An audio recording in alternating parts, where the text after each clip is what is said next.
Okay, everyone, this is my spoiler review of X-Men the Animated Series Season 3, Episode 4, The Phoenix Saga Part 2, The Dark Shroud. This originally came out September 6th, 1994. Before I jump in this review, hit that sub button, and if you're on TikTok, make sure to follow the channel. So we jump in right where we left off the last episode, but we're seeing that Jean is keeping all the X-Men that are in the capsule alive, and that just in time she hits the course correction button, and this is where you can take it as her actually dying, or at least was almost dead, and is consumed by the Phoenix Force that saves her life. And luckily the capsule lands in water, so the X-Men survive. When they come to surface, we get this iconic moment where instead of rising from the ashes like Beast says, she rises from the New York harbor, and she says, "I am Phoenix," and we're seeing Jean Grey fly for the first time. Now, when Jean's in the hospital bed, she'll say, "I feel like I'm someone else, like I could reach out and touch the moon and crush it in my hand." I absolutely love this line, and I'm happy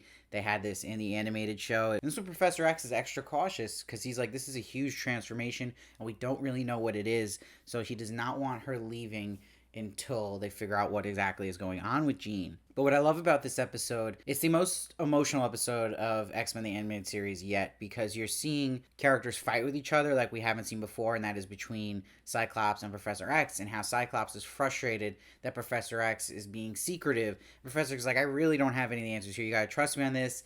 But what Beast points out, which makes this episode so good, is that everyone is acting irrational because of their worry about what's happening with Jean. And that goes to Wolverine as well, where he's kicking garbage cans in the alleyway. But because we're seeing all the X-Men's reaction to something very serious that happened to someone they dearly love in Jean, it makes it for a really good television, really good story. I also have to shout out Beast in this episode. Having the Howard the Duck picture on his shirt was so cool. And he gets a great line here when he tries to get him and Wolverine a cab, and the taxi driver screams, and he's like, "Why is it always so difficult to get a cab in New York?" I thought that was so good. Now, where things get strange is when Professor X goes back into his jet, and Lalandra's probe goes into his mind again, but this time it's breaking through different barriers he had in his mind, and out of this becomes a psychic projection of Professor X. That's this dark Xavier, and his powers this episode, all these illusions he's giving to the X-Men,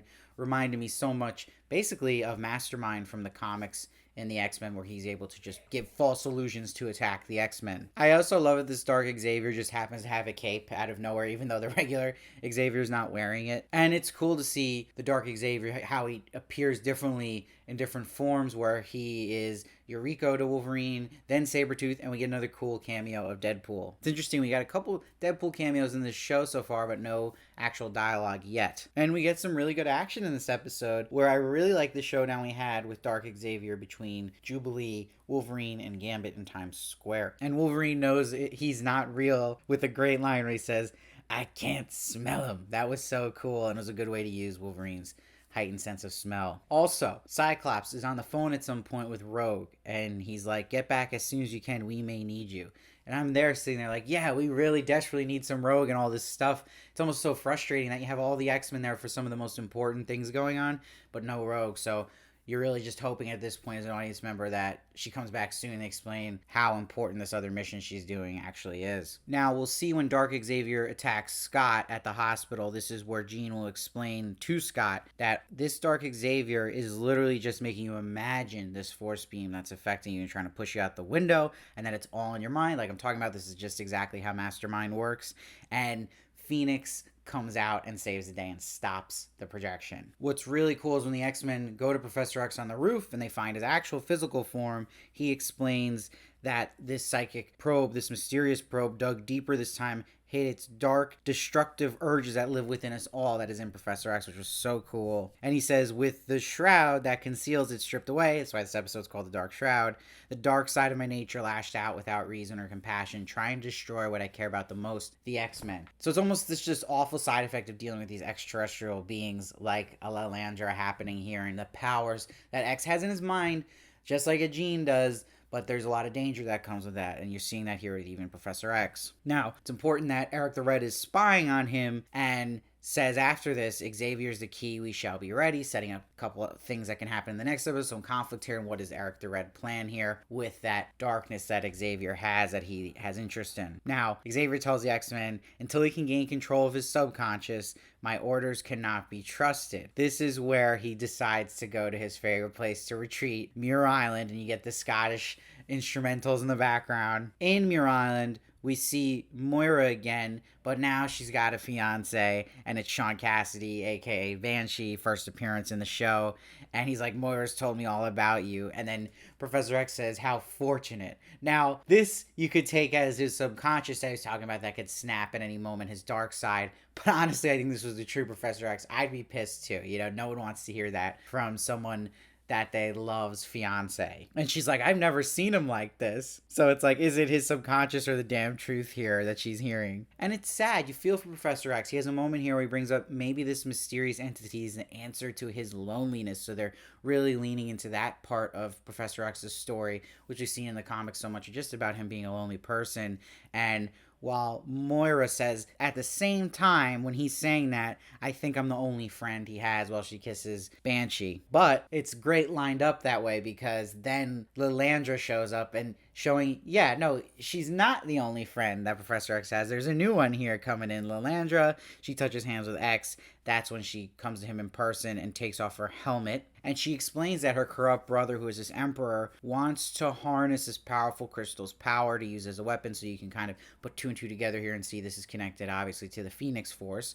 And that the Phoenix Force got to Jean through Lilandra and her ship. And Lilandra says an important line, if the crystal is breached, both of our galaxies could be at risk, so this definitely has already happened. But she said the Emperor is still going to follow her here to Earth, so she needs Professor X's help. And there's the best line of the episode is when X says, what led you here to me? And she says, the Shi'ar believe two minds can be linked from the moment of their creation, destined to seek each other out in their time of need.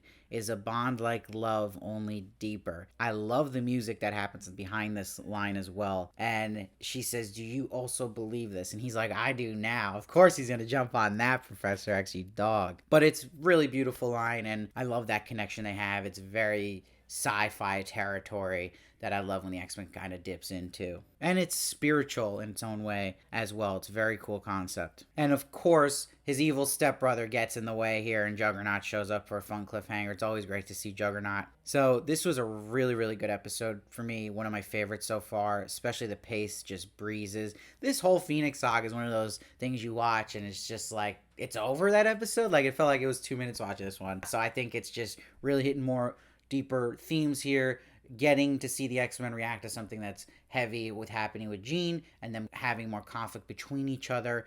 And it was really fun to see Dark Xavier here. So I'm giving this one a 9.2. Let me know down below what you thought of this episode. I love to hear your thoughts. I read every comment, try to respond as many as I can, and hit that sub button. And if you're on TikTok, make sure to follow along, and I'll see you next time.